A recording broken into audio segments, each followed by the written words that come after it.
night, everybody. We're going to be doing a recipe from Forks Over Knives, and as usual, I'm going to be modifying it quite a bit.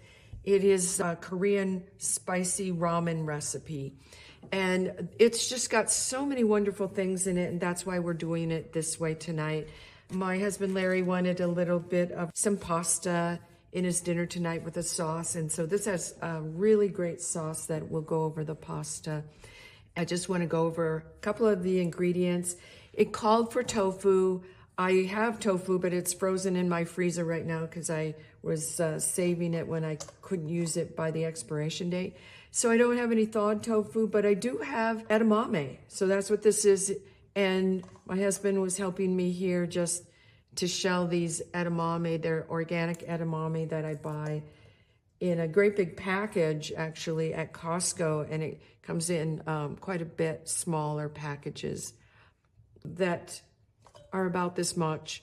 And then once you shell these, it makes, I think it comes out to, each one of those packages gives you about maybe 2 cups. Looks like it's going to be 2 cups. We'll see, we'll measure it, because we want a good amount of edamame, because this is going to be one of our main proteins in this dish. And the other main protein is going to be the whole wheat pasta. In this case, my husband got this from Walmart the other day. It is a whole wheat elbow pasta, macaroni. We can call it that if we want. And we're going to use that because it's a great source of protein. For 1 serving, half a cup serving, it's got 7 grams of protein. And for the edamame, I would estimate at least 7 grams, maybe even a little bit more per half a cup. So these 2 things are really good amounts of protein in this dish. And this dish will also have a little bit of peanut butter. Another great source of protein comes in the form of nuts and seeds. And this is going to be a peanut butter, but you could use almond butter if you had it instead. Doesn't matter. It's going to give that nutty flavor to the sauce. Then we're going to add some wonderful vegetables. And it's just a really good array of garlic, and these are just onions, green onions. Again, one of those standard things I get at Walmart. We're going to be chopping these up in kind of chunks, and we'll do the garlic also. These are 2 really good things for your body for detoxification purposes. Your body really does some nice things in detoxifying, not just things that you take in that might not be what your body wants, but the things that your body makes that you need to detoxify, like hormones, certain hormone byproducts. So onions help you detoxify both internal and external types of toxins. Carrots are going to be wonderful in this. Anytime you can add carrots or anything orange like pumpkin or squash, it's going to be great for your immune system and for, you know, your eyes, of course, but immune system in general loves vitamin A, which you get from these orange things like this. Anytime you can use mushrooms. I think this called for portobello, or no, it called for shiitake, and that would be wonderful, but I didn't have that. So I just have some baby portobello mushrooms, about 8 ounces. I'll be using that and chopping those up. It called for cabbage, and I don't have that, so I'm using a different cruciferous vegetable, which is broccoli. We're gonna chop that up and put it in. And I know some other people just put bok choy instead. So don't hesitate to make these.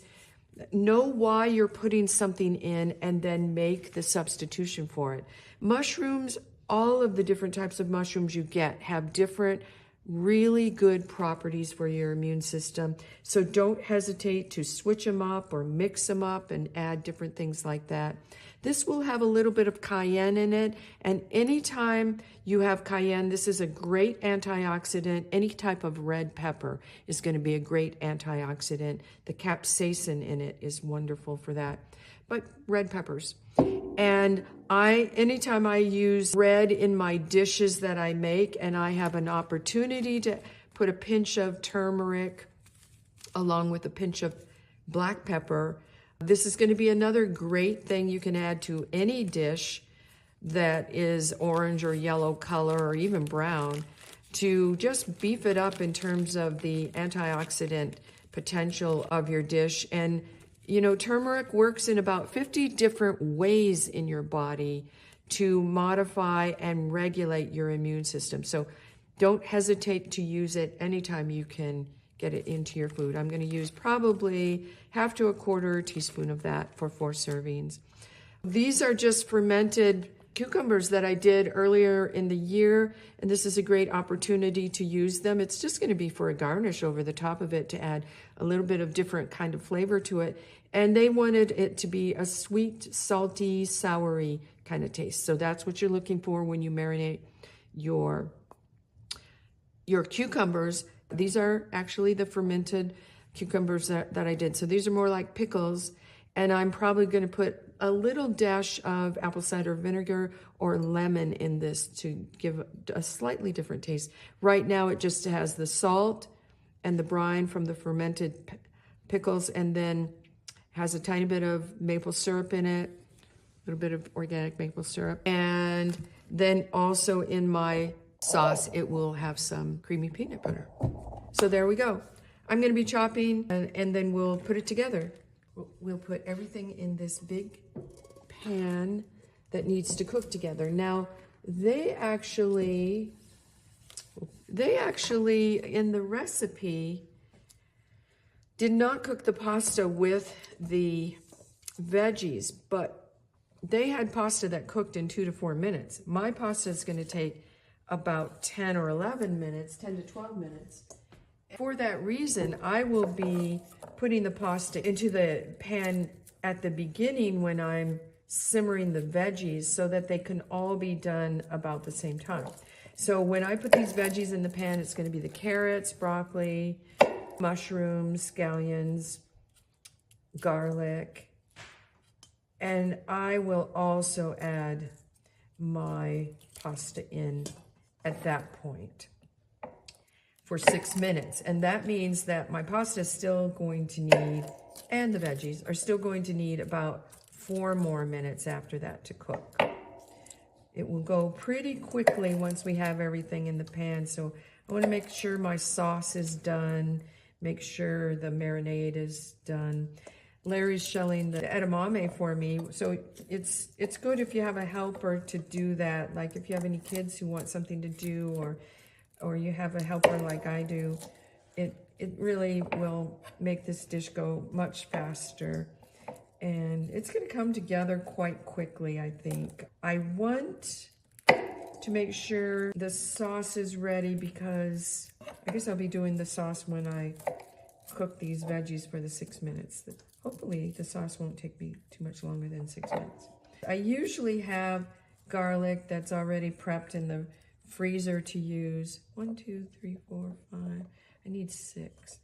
So I usually have some garlic in the freezer that's already chopped and grated, but I've used it all.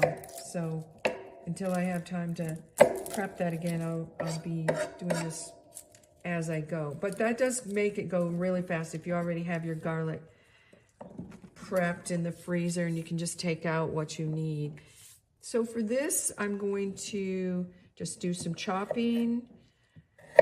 These carrots, anything that's bright orange is going to have that wonderful vitamin A. If you're struggling with your immune system, then you absolutely need to be getting vitamin A in your diet each day. Some of us do not metabolize vitamin A as easily as others, and it's a genetic trait that some people just don't possess the ability to break down and use vitamin A as easily as others. I also think it's safer to get vitamin A from your food if at all possible, because it's a different form than if you buy vitamin A in a supplement. Beta carotene is the precursor of vitamin A in your food, but some people can just overdo it with vitamin A with their supplements. So be very careful of that. I wouldn't go anything over 10,000 IUs, and it probably should be significantly lower than that for most people. especially because you're getting a lot already in your food. So just concentrate on getting it in your food. You're going to be much better off that way, unless you have a known genetic inability to metabolize vitamin A. I'm going to just grate my garlic here real quick and put that in. I have stopped using oils to saute, and I'll tell you, I find that the food is still very, very delicious. The flavors still blend together nicely. I think we are just so used to sauteing that it's very hard to get away from doing that. I know when I was working with my mother recently, she can't even imagine cooking without first sauteing all of these things, but I can guarantee that it makes for a very, very tasty dish to put these things in together. It doesn't matter if you put them in first and you soften them a little with your heat and your water in your pan to begin with if you want things to be cooked a little bit more. But I'll tell you, it can be a very tasty and very refreshing dish to have things not quite so mushy. And it also helps retain a lot of nutrients when you're not overcooking some of the greens especially. And so, you know, just to still have a little bit of that al dente texture or a little bit of firmness to vegetables is not going to hurt anything. And I think it's a matter of getting used to the way things taste when they aren't sauteed, to really be able to enjoy those flavors. The other thing I find is just in eating whole foods, plant-based things, when it's not processed, we're so used to the sugars and the salts that we get in our food that we're not used to the actual taste of the ingredients that go into the food. And I'm going to put that in there. You just need to take a few days, maybe a week or so, and try eating some of these foods without actually putting any salt or sugar or oil on them, and see what they taste like. See if you can even taste them.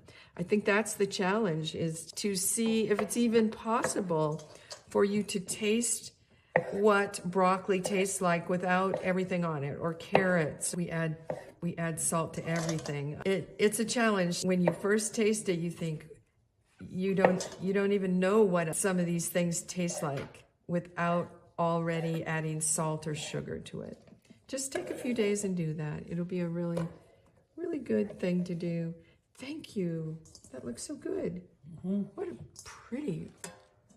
I got food for rabbit now. Yeah. Our rabbit and our squirrel around here get fed well. They love all of the things that we don't use, all the peelings. Apple cores. They love sweet potato peels. Oh my gosh. The squirrel and the rabbit fight over those. It's like it's their territory. Who's going to get it? And it's kind of funny to watch. So, mushrooms. I really like mushrooms for so many reasons, but mainly for the effects that they have on the immune system. And one of the things that I was coming across recently in my research on this was the different ones that are used for improving the immune system in people that are struggling with cancer. So if they're working on cancer prevention, prevention of cancer recurrence, or they're working on, dealing with the cancer, like my dad, that mushrooms every day are going to help those natural killer cells in your immune system. They're going to help you make more of them and make them more effective for fighting and controlling the growth of cancers. So don't hesitate to use all types of mushrooms. I wouldn't even limit it to one, because I think in many cases we don't know all the properties of these foods, and when you just rely on one thing, especially one supplement, you don't know that that supplement works well on its own, separate from all the other components in that food product or in that fruit or vegetable.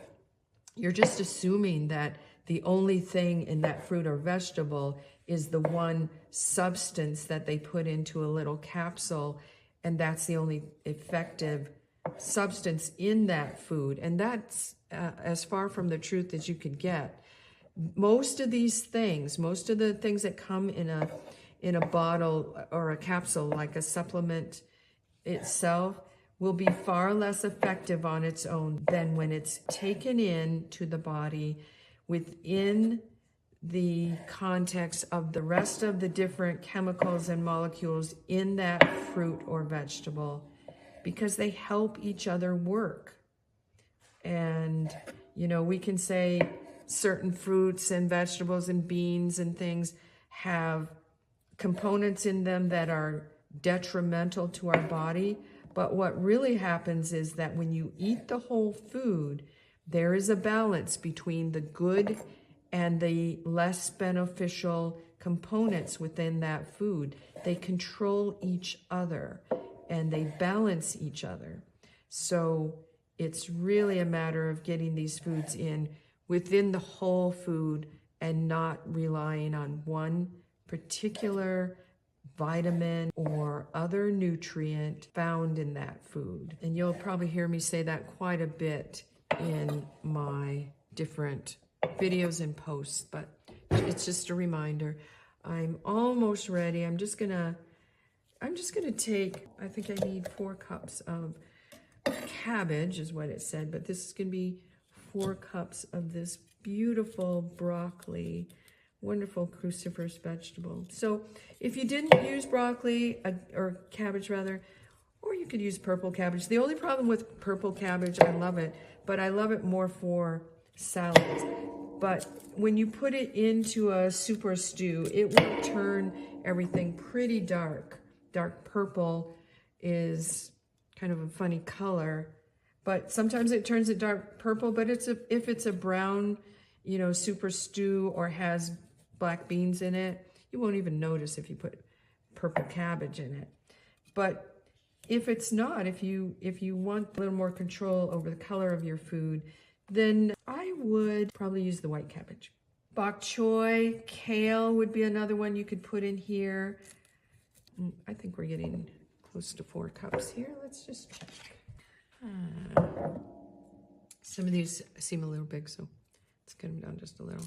I really like it kind of small for these. I'm gonna cut them a little bit more, just so it's down a little smaller, closer to bite size if you can get it. Because if you'll notice, most everything else is gonna cook very quickly. And I guess it won't matter for broccoli. You mostly, for the broccoli, want to just bring out that beautiful color. And then it's at the peak of the point in which you will get the most nutrients from the broccoli is when you get it to that beautiful bright green color. So I suppose if they don't cook so fast because they're bigger, that's actually good. That was 2 cups. This is 4 cups. I love the fact that this recipe actually cooks in the pan in about 10 minutes. So that's a really nice way to do it. I'm going to use this whole thing. That's good. That's great. And then these I will use later. I've really gotten really good at making soups and stews and blending them. And this is a really good thing to be using for a soup or stew later. It can be part of a creamy broccoli soup or stew. These are going to go in there. Everything's going in. Everything's going in. It's going to cook for, I would say, it said 6 minutes. And also, you know what I don't have? Yeah, this is going to be a little tricky because the pasta, I don't really want to cook it separate, but I don't want to overcook these vegetables either. So let's just put it in. Like I say, a bit of an experiment. This will go in last. I don't want to cook this much at all because I'll tell you, edamame, when it's closer to fresh like that, has the best taste. And when you cook it longer, I think it gets a little bit of a different taste that I just don't appreciate it as much as when it's fresh like this. So this will go in at the last, probably when the sauce is being cooked, because I really only need 2 to 4 minutes for the sauce. So we're gonna add water, heat, and add the pasta. I'm gonna bite the bullet and just add it straight to that, add all my water, which I think they said was a total of 6 cups. Ooh, how much pasta should we use? Okay, so it's gonna be 4 servings. And it says a serving is a half cup dry, so I need 2 cups.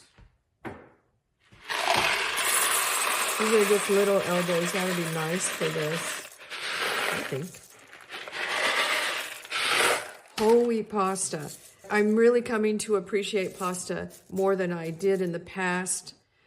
And one of the reasons is because when it's made into a pasta, you will not absorb it quite so quickly, which means that you will not have as much of a blood sugar rise as you might expect, particularly when it's a whole grain pasta like this.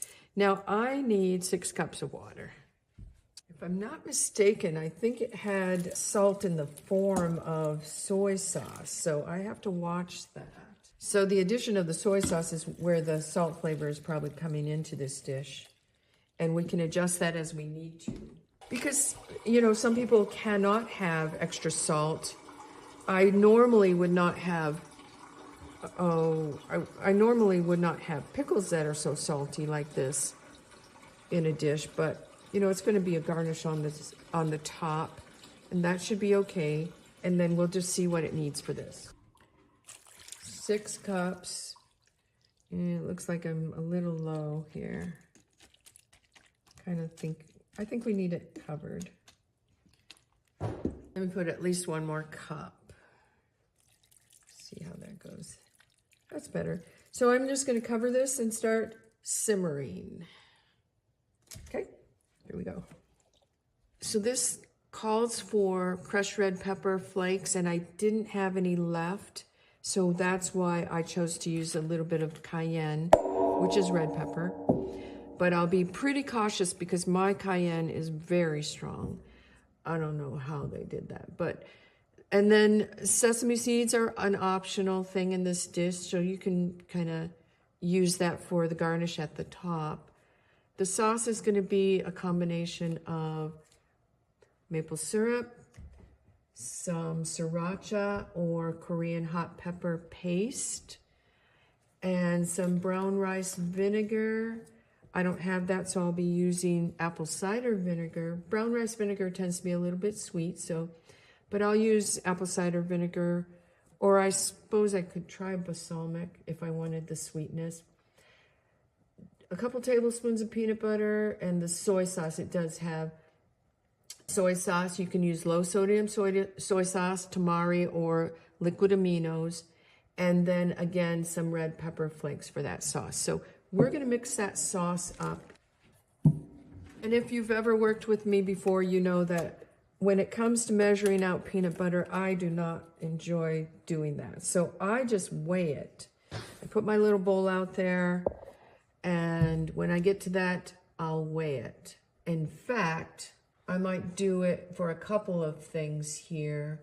The peanut butter will be the first one, so I need 2 tablespoons. Let's try that. There was one person that reviewed this recipe, and they said what they did was, my peanut butter's not open yet, so I'm not going to use that tonight. I'm going to use the almond butter.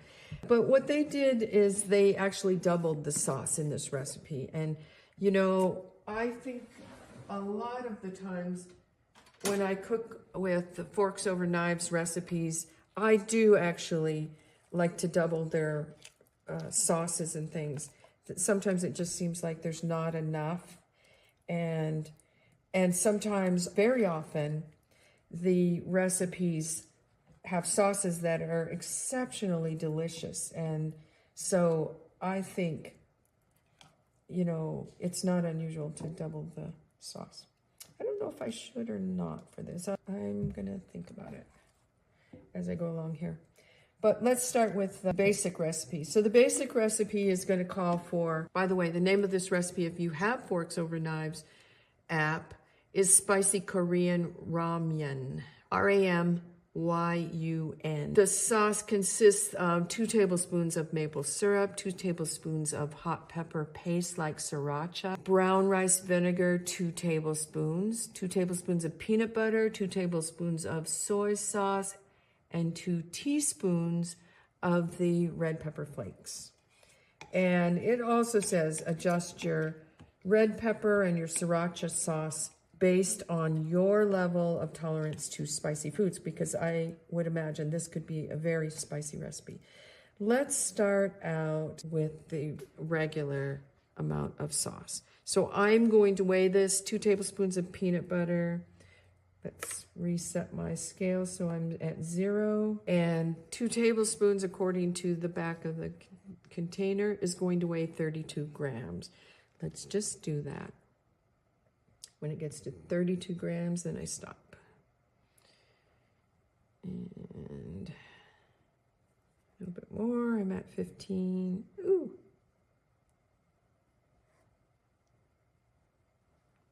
Oops, I'm at 33. I think I better adjust that back just a little if I'm going to really test the recipe for what it's supposed to be. There we go. Now, 2 tablespoons of everything. I have a lovely 2 tablespoon measuring thing, which I find comes in handy a lot. Let's just do the maple syrup. Let's do the vinegar next. So we're using an apple cider vinegar. I don't like brown rice vinegar if it has sugar in it. Let's just say that right off the bat. I don't want that kind of additive in it, but apple cider vinegar has its own bit of sweetness to it. And so I often will substitute this for brown rice vinegar, and I find it works really well. It does seem to be a good substitution. I'm going to use liquid aminos. I don't have soy sauce. I thought I had tamari, but I might have used it up. Okay, liquid aminos.